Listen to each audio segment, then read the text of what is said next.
एक हरे भरे जंगल में चीकू नाम का एक नन्हा तोता रहता था। उसे पेड़ पौधों से बहुत प्यार था। एक दिन उसे जमीन पर पड़ा हुआ आम का बीज मिला।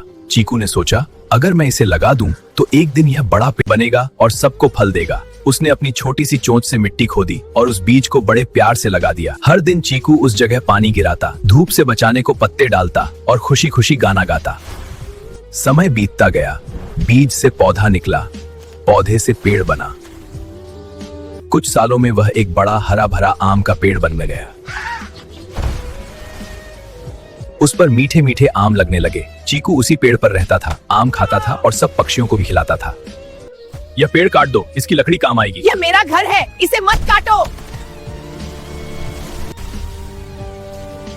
लेकिन किसी ने उसकी बात नहीं सुनी। पेड़ काट दिया गया। पेड़ गिरते ही चीकू का घर उजड़ गया। वह उदास होकर बोला, एक पल में इंसान ने वो खत्म कर दिया जिसे बनाने में मुझे सालों लगे।